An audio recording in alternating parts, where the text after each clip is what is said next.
memandang rendah orang-orang yang memiliki status sosial lebih rendah dari kita, memandang rendah orang-orang yang tidak sepandai kita, dan sebagainya.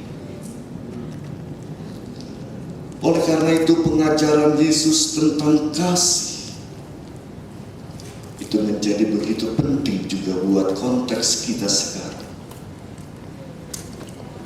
Bagaimana cara Yesus mengajarkan karakteristik kasih yang pertama itu? Dia berkata, "Kamu telah mendengar firman, mata ganti mata, gigi ganti gigi. Tapi aku berkata kepadamu, jangan melawan orang yang berbuat jahat kepadamu. Siapapun yang menampar pipi kananmu, berilah juga kepadanya pipi kiri."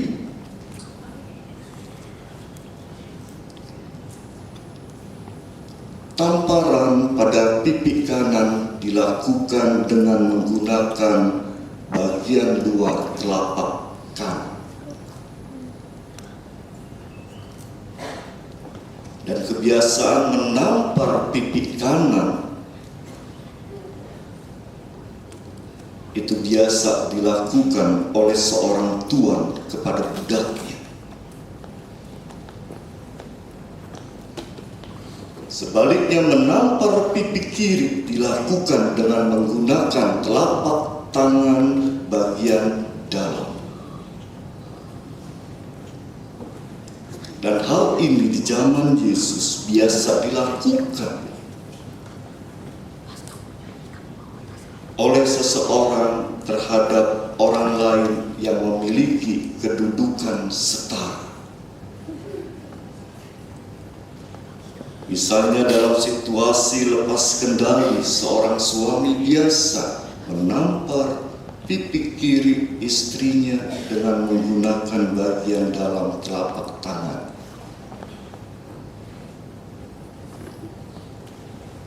Jadi saudara, ketika Yesus berkata, jika ada orang menampar pipi kananmu, berikan juga pipi kirimu. Di situ Yesus ingin mengajak orang untuk memperlakukan orang lain sebagai yang setara. Seseorang menampar pipi kanan kita dengan menggunakan telapak tangan bagian luar. Dan ketika kita memberikan pipi kiri kita, di situ sesungguhnya kita sedang mengajak orang itu menggunakan telapak tangan bagian dalam untuk menampar kita. Dan ini berarti kita sedang mengajak orang itu, sedang mengingatkan orang itu agar dia memperlakukan diri kita sebagai yang setara dengannya.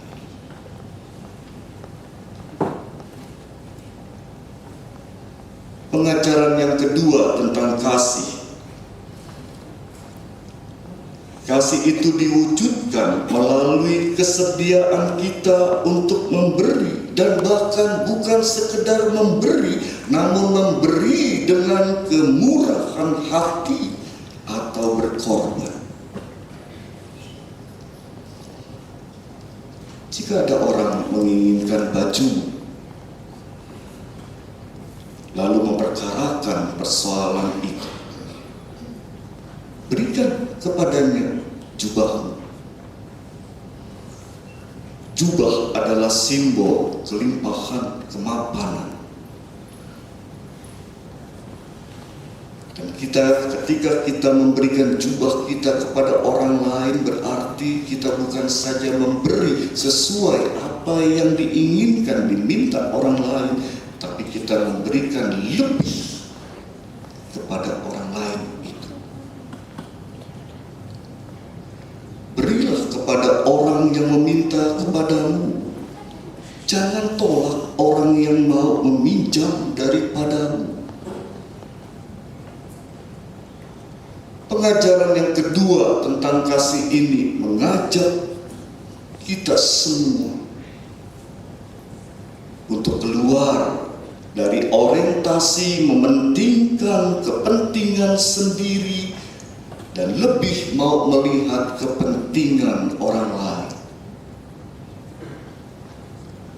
Mengajak kita bukan hanya sekedar memberi, tapi memberi dengan kemurahan hati, memberi berlimpahan. Saudara, dalam situasi hidup dengan penuh persaingan, ketika orang berlomba-lomba mengejar sesuatu untuk kepentingannya sendiri, firman yang kedua ini memang menjadi sebuah ajakan juga bagi kita. Pada saat kita berjuang untuk mencukupkan kebutuhan hidup kita, janganlah kita sampai lupa juga untuk memperhatikan kepentingan dan kebutuhan orang lain. Ketiga, kasih itu diwujudkan melalui kesediaan kita melakukan sesuatu yang lebih dari sekedar melakukan kewajiban.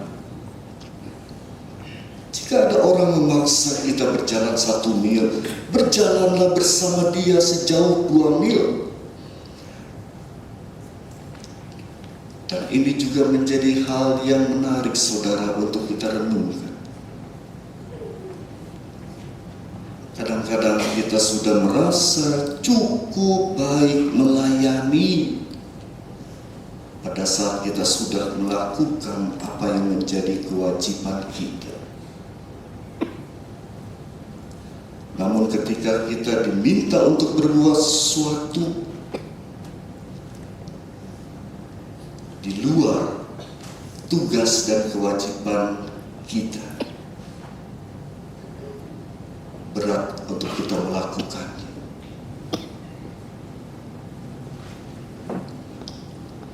Tugas kita sebagai pelayan Tuhan kan bukan saja melayani kelangsungan ibadah yang baik, tapi lebih dari itu, menjaga ketertiban ibadah, mencoba untuk mengajak kembali, menyegarkan kembali kesadaran jemaat bahwa ibadah itu bukan hanya sekedar kita datang bernyanyi, berdoa, mendengarkan khotbah, tapi pada saat beribadah sesungguhnya kita sadar kita sedang menghadap Tuhan. Apa yang terjadi di sini bukanlah persekutuan antar saudara seiman, tapi persekutuan umat beriman dengan Tuhan. Karena itu kita harus menghormati ibadah. Gimana caranya? Berusaha untuk tidak telat. Cara yang sederhana yang bisa kita lakukan, disiplin dalam waktu, itu menunjukkan bahwa kita memang sungguh-sungguh ingin menyembah Tuhan, menghormati Tuhan. Bukan sekedar melakukan kewajiban agama. Dalam kehidupan berkeluarga pun panggilan Yesus ini sangat jelas. Kadang-kadang sebagai suami kita sudah cukup melakukan sesuatu sesuai dengan kewajiban kita, memberikan nafkah, mencukupkan ekonomi rumah tangga. Padahal tugas seorang ayah bukan sekedar melakukan kewajiban itu. Dipanggil Yesus untuk melakukan sesuatu yang lebih dari sekedar melakukan kewajiban.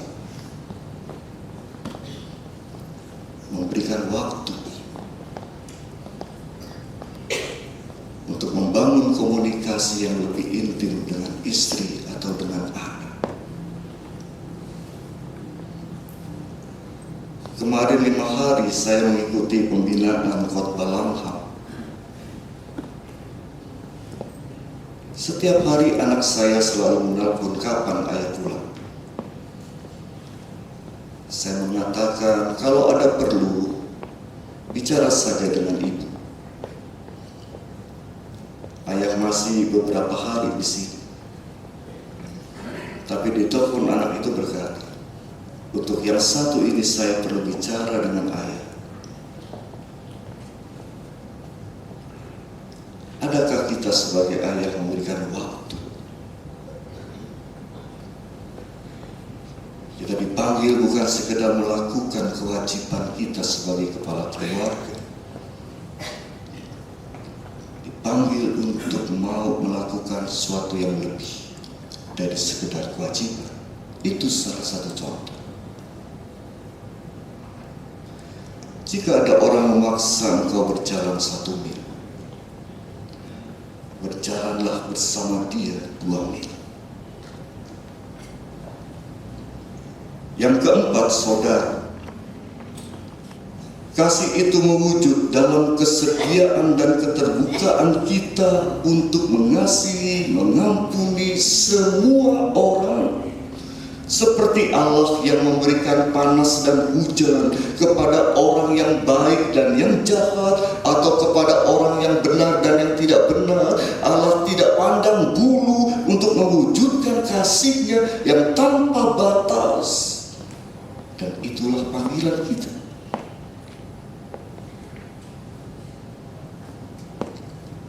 Kamu telah mendengar firman, kasihi sesamamu dan benci musuh. Tapi aku berkata, kasihi musuhmu, berdoalah bagi mereka yang menganiayamu. Jangan batasi kasih kita hanya kepada orang-orang tertentu. Oleh karena itu, Yesus mengajarkan pengampunan, kasih yang tanpa batas.